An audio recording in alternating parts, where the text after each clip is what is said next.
Natalie and I talk a lot about how much we love talking about great organizations and different groups that are doing wonderful things. And this morning, we're actually taking you out of the state and taking you to the Bahamas this morning to talk about the Blue Atlas Project and really the great things that they are helping the community there do. It's hard to believe we haven't talked about it. I feel like with the pandemic and everything going on over the last year, we forgot some of the hurricanes that hit not too long ago and how those communities are still suffering.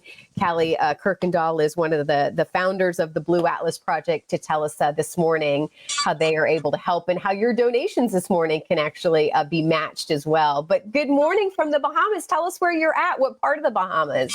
Good morning. So we are located on a farm about 20 minutes outside of Marsh Harbor.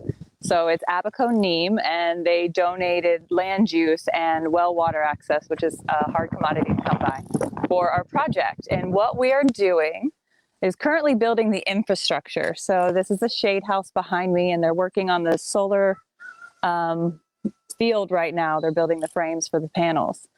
So what we're doing is focused on food security. So building infrastructures for food systems. And what makes a lot of sense here based on poor soil and not a lot of land use for people is aquaponics and hydroponics. So we'll be installing a demonstration and market garden in our training center. So we're focusing a lot on education and outreach. So allowing schools, apprentices, and even potentially some internships with universities to come in and work, learn the systems, and then help further adopt for greater food security in the area. Talk about the need that's going on right there, because again, I think so much has happened in the last year that may shift our focus.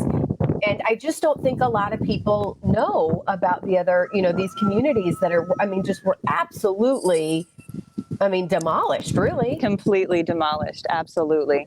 So we sailed over here a month ago, but we've been working remotely because of the pandemic on this project for now close to 9 months. Marsh Harbor is still in ruins, as is most of the Keys, and then you get to some of the more remote places, and they're struggling as well.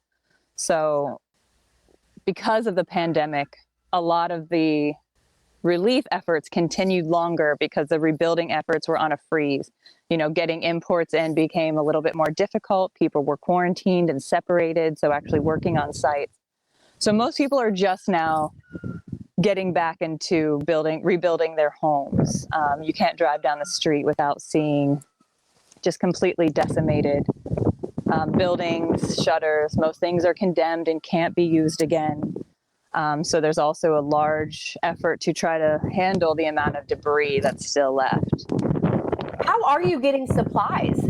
How easy is that right now? The logistics have been a bit challenging. So we are lucky because we sailed 2 boats over, that we were able to bring a lot of our tools and supplies with us. However, like right now, we're working with a great organization that helps ship things for nonprofits, and it's kind of delayed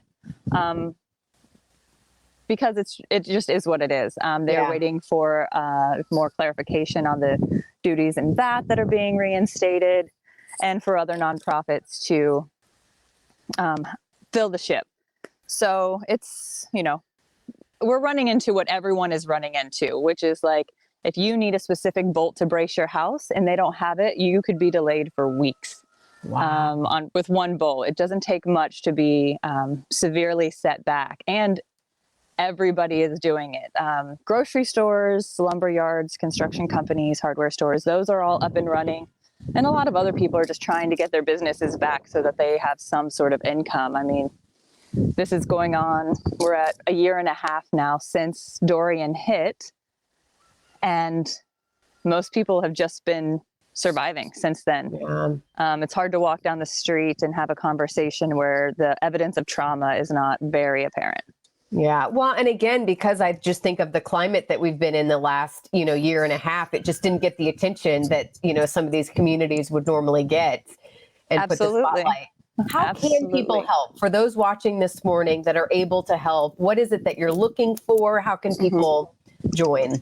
Great. Yeah. So with this project, we've gotten so much support from the community as far as interest and intrigue. We're tentatively scheduling our first training session with a specialist flying in to focus on aquaponics.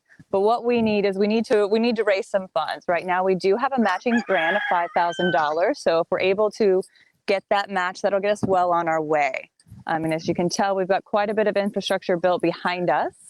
We do have the solar panels donated. We've had to rebuild the pump house and the well, but people are very reliant on imports for their food system. If one boat gets missed, then the shelves are bare. And there's one operating farm left on the island after Dorian. So the need is real. We're trying to help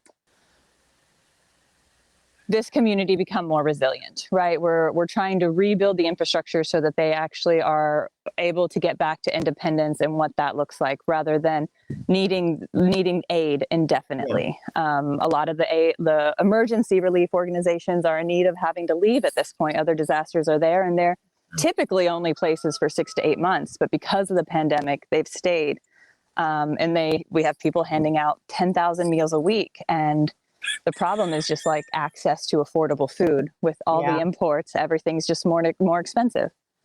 All right. Well, we only have a couple seconds left. Why'd you get into this? I mean, this is not an easy task. Again, only a couple seconds left. It's what I'm supposed to do. Absolutely. Yeah. You're calling.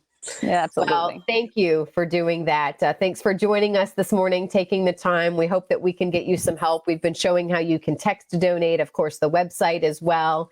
But you take care, all right? And we look forward to checking in maybe in a little bit to see the progress going on, okay? Absolutely. Thank you so much for having me.